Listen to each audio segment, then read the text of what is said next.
CV Anand గారు, CP Anand ఏం చేశారు, ప్రెస్ మీట్ పెట్టి బౌన్సర్లకి వార్నింగ్ ఇవ్వడం జరిగింది.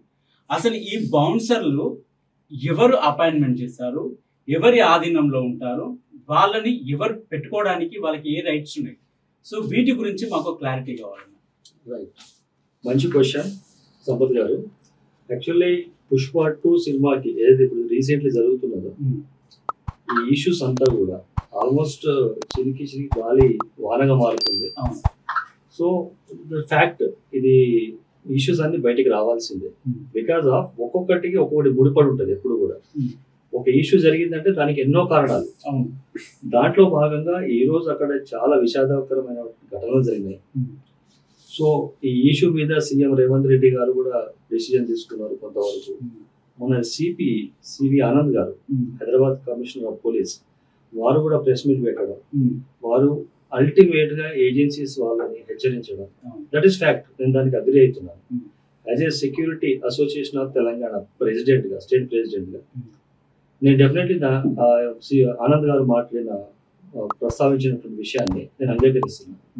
కానీ దాంట్లో కొన్ని విషయాలు, సో సివి ఆనంద్ గారు ఏదైతే మాట్లాడారో డెఫినెట్లీ అది యాక్సెప్టబుల్. కానీ ఇక్కడ చిన్న క్లారిఫికేషన్స్ మిస్ అవుతుంది. ఇప్పుడు బాడీ గార్డ్స్, గన్మెన్స్, బౌన్సర్స్ ఇదంతా ఒక డిఫరెంట్ ఫీల్డ్.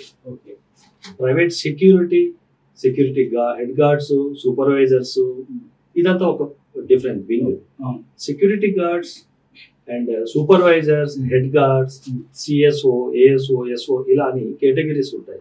ఇదంతా కూడా రెగ్యులర్ యాక్టివిటీ చేసేటువంటి వ్యవస్థ. ఒక ఇండస్ట్రీ కానీ, ఒక లేదంటే హాస్పిటల్స్ కానీ, ఒక ఆర్గనైజేషన్, ఒక ఎంఎన్సి కంపెనీస్ కానీ, ఐటీ సెక్టర్స్ కి ఒక సెక్యూరిటీ కావాలి అనుకున్నప్పుడు ప్రొటెక్షన్ కోసం టోటల్ గా ఒక సెక్యూరిటీ సర్వీసెస్ ని ఎంగేజ్ చేసుకోవాలి. అది ఇయర్లీ బేసిస్ లో కావచ్చు, 1 month బేసిస్ లో కాదు, వాట్ ఎవర్. అప్పుడు ఈ వ్యవస్థ సెక్యూరిటీ గార్డ్, సెక్యూరిటీ సూపర్వైజర్స్ అనేవాళ్ళు ఒక యూనిఫార్మాటిక్ ఉంటారు. వీటిని ఏజెన్సీ అనేది ప్రొవైడ్ చేస్తుంది, సెక్యూరిటీ ఏజెన్సీ వాళ్ళు.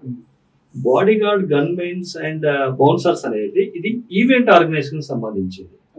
సేమ్ టైము దీనికి డే వైజ్ కూడా ఎంగేజ్ చేస్తారు ఏజెన్సీ వాళ్ళు, మంత్లీ ఎంగేజ్ చేస్తారు, ఇయర్లీ కూడా కొంతమంది పెట్టుకుంటారు. ఇప్పుడు విఐపి బాడీ గార్డ్స్ అంటారు, విఐపి బౌన్సర్స్ అంటారు. So VIP body guards, bouncers అన్నప్పుడు డెఫినెట్లీ ఇప్పుడు మాకు తెలిసినంత వరకు మొన్న జరిగిన సంఘటనలో అల్లు అర్జున్ గారి దగ్గర అక్కడ సంధ్యా థియేటర్ జరిగిన ఇష్యూలో ఆ ఉన్నటువంటి బాడీ గార్డ్స్ వాళ్ళ ఓవర్ యాక్షన్ కావచ్చు, వాళ్ళు చేసినటువంటి విధానం కావచ్చు, అది ఆ ఎంప్లాయీస్ ని ఎవరు ఎంగేజ్ చేశారు, అది ఒక ఏజెన్సీయా లేదంటే అల్లు అర్జున్ గారు ద్వారా వచ్చిన వాళ్ళ, లేదా థియేటర్ వాళ్ళు యాజమాన్యం కలిసి వాళ్ళని ఎంగేజ్ చేసిందా అనే విషయానికి మనం ఇక్కడ క్లారిటీగా సమాధానం చెప్పలేదు. ఎందుకంటే ఏజెన్సీ వాళ్ళు కనుక ఏజెన్సీ ద్వారా ఎంగేజ్ అయితే ఏజెన్సీ విల్ బి రెస్పాన్సిబుల్. ఎందుకు ఏజెన్సీ వాళ్ళు ఒకవేళ ప్రొవైడ్ చేస్తే ఇలాంటి సంఘటనలు చాలా తక్కువ, అరుదు, జరగదు కూడా. వాళ్ళు ప్రాపర్ ట్రైనింగ్ ఉంటుంది, ప్రాపర్ వెరిఫికేషన్ ఉంటుంది.